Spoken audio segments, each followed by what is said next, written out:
Praise the lord. యేసుక్రీస్తు నామములో morning మన్నాని ఈ కార్యక్రమానికి మిమ్మల్ని ప్రేమతో ఆహ్వానిస్తున్నాం. మీరందరూ బాగున్నారా? మీరు మీ కుటుంబం బాగుండాలనేది దేవుని యొక్క చిత్తం. మేము కూడా మీ యొక్క క్షేమం కొరకు ప్రతిరోజు ప్రార్థన చేస్తున్నాం. మీకు ఏమైనా ప్రార్థన అవసరం ఉంటే మాకు తెలియపరచండి. మీ కొరకు మేము దేవుని సన్నిధిలో ప్రార్థించడానికి సిద్ధంగా ఉన్నాం. దేవుని బిడ్డలారా, ప్రవక్త ఎజేకియా ఫ్రాన్సిస్ గారు నా యొక్క ఆత్మీయ తండ్రి, స్పిరిచువల్ ఫాదర్. ఎందుకు ఆయన స్పిరిచువల్ ఫాదర్గా నేను ఎంచుకున్నానంటే, నా ప్రారంభ దినాల్లో ఒక నామినల్ సేవకుడిగా ఉన్నాను. అంటే పెద్ద లోతుగా ప్రేయర్ చేయలేదు, పెద్ద లోతుగా ప్రార్థన అనుభవం లేదు, లేకపోతే ఆత్మ నింపుదల అనుభవం కూడా అందగా లేదు. కొంచెం ఒక మాదిరిగా ఉండేవాడిని. ఒక రోజున ప్రార్థనయే జీవం అనే పరిశుద్ధాత్మ దేవుడు నన్ను ఒక బుక్ స్టాల్స్కి వెళ్ళమన్నాడు. క్రిస్టియన్ బుక్ స్టాల్స్కి వెళ్ళమన్నాడు. క్లియర్గా ఆడియబుల్ వాయిస్లో ఉన్నపడింది. నేను ఆ బుక్ స్టాల్కి వెళ్తే నన్ను తిన్నగా దేవుడు తీసుకెళ్ళి ప్రార్థనయే జీవం అనే పుస్తకాన్ని, ఎజేకియా ఫ్రాన్సిస్ గారు రాసిన ఆ మొదటి పుస్తకం అది. ఆ పుస్తకాన్ని దేవుడు కొనుక్కొని చదవమన్నాడు. కొనుక్కున్నాను, చదివాను. అప్పుడు నుండి నా ప్రార్థన జీవితమే మొత్తం మారిపోయింది. ఈరోజు కూడా చాలామంది ఒక జీవితం ప్రార్థనలో కట్టబడకుండా ఉన్నాయి. సేవకులైతే ఈ వ్యక్తిగత ప్రార్థన తప్ప, దేవునితో సవాసం చేయటం తప్ప మిగిలిన అన్ని కార్యక్రమాలు చేస్తున్నారు. ఆ గృహ కుడికలకు వెళుతున్నారు, శుక్రవారం ప్రార్థన, ఆదివారం మెసేజ్, అక్కడ మీటింగ్, ఇక్కడ మీటింగ్, అక్కడ ఇక్కడ పరుగులు, ఈ తర్వాత దాన ధర్మ కార్యక్రమాలు, ఇవన్నీ చేస్తున్నారు తప్ప నువ్వు అసలు ఎంతసేపు దేవుని పాదాల దగ్గర గడుపుతున్నావు? రెగ్యులర్గా నువ్వు ప్రార్థన చేస్తున్నావా? ఆ డైలీ ప్రేయర్ నీ యొక్క వ్యక్తిగతంగా దేవుని సన్నిధిలో డైలీ ప్రార్థన చేస్తున్నావా? క్రమం తప్పకుండా ప్రార్థన చేస్తున్నావా అని అడిగితే చాలామంది దగ్గర జవాబు ఉండదు.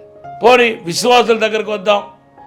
విశ్వాసులు, నాకు ఆ కష్టాలు ఉన్నాయి, ఈ కష్టాలు ఉన్నాయి, నేను ఇలాగైపోయాను, అలాగైపోయాను, నా భర్త మారు మనసు లేదు, నా జీవితం నేను అప్పులు పాలైపోయాను, నా సంపాదన అంతా చినిగిపోయిన సంచులు వేసినట్టుగా ఉంది, నెమ్మది లేదు, సమాధానం లేదు, నేను ఎందుకు బ్రతుకుతున్నాను నాకే తెలియలేదు, దేవుడు నాకు ఏ మేలు చేయలేదు, నా మీద దేవుడికి కనుకరలేదు, అద్భుతం చేయట్లేదు, ఇలా వాగుతున్నారు. నీది వాగుడు అంటాను. ఎందుకంటే దేవుడు అసలు కనుకరించకపోవటం ఏంటి? దేవుడు నిన్ను చూడకపోవటం ఏంటి? నీకు అద్భుతం చేయకపోవటం ఏంటి? దేవుడు కనుక నీ పైన కరుణించకపోయి ఉంటే ఈరోజు దాకా నువ్వు సజీవంగా ఉండేవాడువా, ఉండేదాన్ని? ఒకసారి ఆలోచన చేసి చూడండి. కాబట్టి అలా మాట్లాడడం తప్పండి. మరి ఎక్కడ లోపం, ఎక్కడ ప్రాబ్లం అంటే, దేవునితో నీకు వ్యక్తిగతంగా సవాసం లేదు, మోకారించట్లేదు, ప్రార్థన చేయట్లేదు. నువ్వు అలాగా ఆ నిమిషంలో నీకు డబ్బు రాగానే ప్రార్థన మర్చిపోతున్నావు, ఆ నిమిషంలో నువ్వు ఆరోగ్యంగా ఉంటే ప్రార్థన మర్చిపోతున్నావు, అంతా బాగుంటే ఫ్యామిలీలో ప్రార్థన మర్చిపోతున్నావు. కొంతమంది ఎప్పుడు ప్రార్థన చేస్తారో తెలుసా? కుటుంబంలో పెద్ద గొడవ రావాలి, లేకపోతే భర్త కొట్టాలి, తిట్టాలి, నెమ్మది లేకుండా పోవాలి, ఎవడో ఒకడు గొడవకు రావాలి, లేకపోతే ఎవరు పడిపోవటమో, లేకపోతే బలహీన రావటమో, అనారోగ్యానికి గురి అవటమో, ఇలా ఏదో ఒకటి కీడు జరిగితే అప్పుడు ప్రభు, దేవా, తండ్రి, ప్రభు అని చెప్పి మొరపెడతారు. అదేంటిది? సమయానికి దేవుడు, మన సమయాన్ని బట్టి దేవుని వాడుకోవటం అవుతుంది. దేవుని వాడుకోవటం అవుతుంది చెప్పండి. యేసు ప్రభు మనకు ప్రధానమైన మాదిరి. యేసు ప్రభు తర్వాతనే మీ ఆత్మీయ తండ్రి, మీ సేవకులందరూ. మొదటిగా మనకు ప్రధానమైన మాదిరి ఎవరంటే యేసుక్రీస్తు మాత్రమే. అందుకొరకే పేతురు రాసిన పత్రికలో ఏమని రాయబడి ఉందంటే, పేతురు రాసిన మొదటి పత్రిక 2వ అధ్యాయం, యేసుక్రీస్తును మనకు మాదిరిగా ఉంచిపోయాడంట దేవుడు. హల్లెలూయా! ఎంత అద్భుతమైన మాట అండి. యేసు ప్రభు మనకు ప్రధానమైన మాదిరి. పేతురు రాసిన పత్రికలో ఏమని రాయబడి ఉందంటే, యేసుక్రీస్తును మనకు మాదిరిగా ఉంచిపోయాడని రాయబడి ఉంది. యేసుక్రీస్తు ప్రార్థనను అలవాటు చొప్పున ప్రార్థన చేశాడు. రాత్రి ప్రార్థన చేస్తాడు, రాత్రి అంతా ప్రార్థన గడిపాడట. లూకా సువార్త 6వ అధ్యాయం 11-12 వచనంలో రాయబడి ఉంది. ఆయన ప్రార్థన చేయటానికి దేవుని బిడ్డలారా ఏకాంతమైన ప్రదేశానికి వెళ్ళాడని మార్కు సువార్తలో మనం చూస్తున్నాం. మార్కు సువార్త 1వ అధ్యాయం 35వ వచనంలో చూస్తున్నాం. ఈరోజు యేసుక్రీస్తు పరలోకానికి వెళ్ళిన తర్వాత కూడా మన కొరకు నిత్యము తండ్రి ఒక గుడివాసంలో విజ్ఞాపన చేస్తున్నట్టుగా బైబిల్ రాయబడి ఉంది.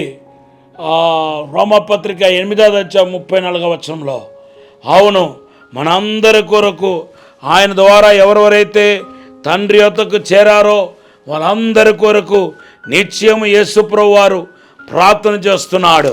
హెబ్రీ పత్రిక 7వ అధ్యాయం 25వ వచనంలో మహారోదనతోనూ కన్నీళ్లతోనూ ఆయన బట్టి తండ్రి యొద్దకు వచ్చిన వారి కొరకు ఆయన ప్రార్థన చేస్తున్నాడని హెబ్రీ పత్రిక 5వ అధ్యాయము 7వ వచనంలో రాయబడి ఉంది. ఈ యొక్క యేసుక్రీస్తు యొక్క ప్రార్థన బట్టి అయినా ఈ రోజు నుండి మీరు ప్రార్థన చేయడానికి ప్రారంభించాలి. నిలువెచ్చని స్థితి నుండి బయటికి రావాలి. అనేక మంది ప్రార్థనలు నిలువెచ్చని స్థితిలో ఉన్నారు.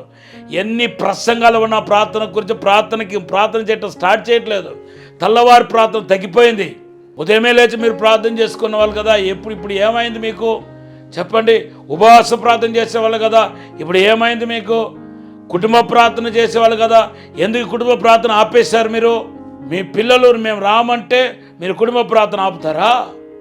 మేము ప్రారంభ దినాల్లో నేను రోమన్ క్యాథలిక్ కుటుంబంలో పుట్టినప్పటికీ మేము కుటుంబ ప్రార్థన రాకపోతే మాకు భోజనం పెట్టేవాళ్ళు కాదు, కొట్టేవాళ్ళు.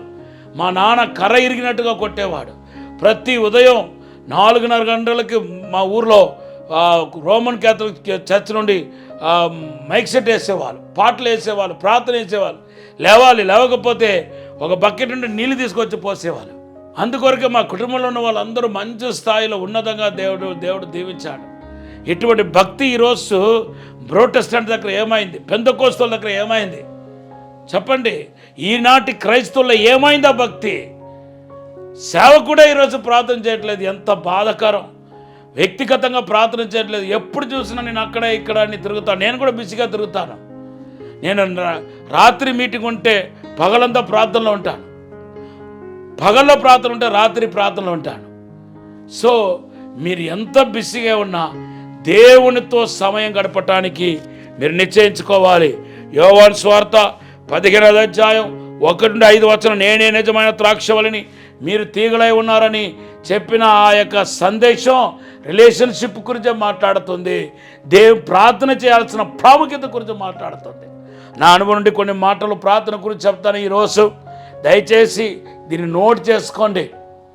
ఒంటరిగా ఉంటే దేవునితో మాట్లాడండి, నలుగురితో ఉంటే దేవుని గురించి మాట్లాడండి. విన్నారా?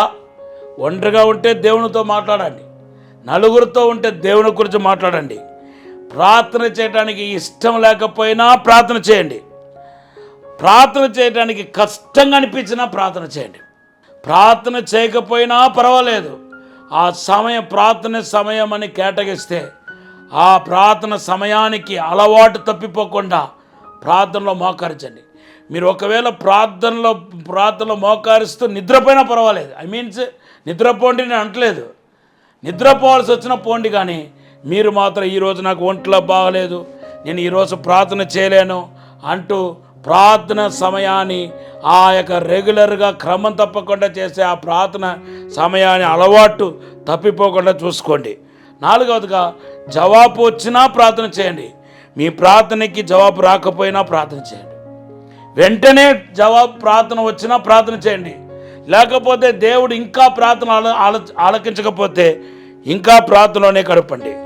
మీరు ప్రార్థనకి ప్రత్యేకమైన సమయాన్ని కేటాయించండి, ప్రత్యేకమైన స్థలాన్ని కేటాయించండి. మీకు బెడ్రూమ్ ఉందో లేదో ఏమో కానీ ప్రేయర్ రూమ్ అని ఒకటి ఉండాలి ఖచ్చితంగా. ఇల్లు కట్టుకుంటున్న వారు ప్రేయర్ రూమ్ను ఒకటి ప్రత్యేకంగా కట్టండి. ఖచ్చితంగా దేవుడికి మీరు ప్రాధాన్యత ఇస్తున్నారు కాబట్టి ఇల్లు కట్టడానికి కావాలి, ధనమంతా దేవుడు సమకూరుస్తాడు. అంతేకాదు ప్రార్థనను అలవాటు చేసుకోండి. ప్రార్థన చేయకపోతే నువ్వు నామకార్థ క్రైస్తవుడే. ప్రార్థన చేసేవాడు ఖచ్చితంగా విజయాన్ని పొందుతాడు. ఈరోజు ప్రార్థన చేసి నువ్వు బలహీనుడైనా రేపు ఆ ప్రార్థన నిన్ను బలహీనత నుండి విడుదల చేస్తాయి. నువ్వు అసలు ప్రార్థనే చేయట్లేదు, బలహీనంగా ఉన్నావంటే ఇంకా ఇంకా నువ్వు బలహీనంలో పడిపోయి భ్రష్టుడైపోతావు. కాబట్టి ఈ రోజు నుండి ప్రార్థనయే జీవము, ప్రార్థనయే నాకు ఆ మంట, నా ప్రార్థనయే నా యొక్క ఆ లైఫ్ అని తీర్మానించండి. నీళ్ళుండి తీసిన చేప ఎలా అయితే చచ్చిపోతుందో, ప్రార్థన లేని క్రైస్తవుడు కూడా చచ్చిపోతాడు, ఆత్మీయంగా చచ్చిపోతాడు. ఈ మాట మీరు గుర్తులు పెట్టుకోండి. ఈ మాటను గుర్తించి ప్రార్థన చేయడానికి ప్రారంభించండి. పరిశుద్ధము నమ్మకమైన పరలోక తండ్రి, నీకు వందనాలు, స్తోత్రాలు ప్రభువా. మమ్మల్ని క్షమించి, మన్నించి, పరిశుద్ధపరిచి, శుద్ధీకరించి ఇప్పుడే అభిషేకించమని అడుగుతున్నాను తండ్రి.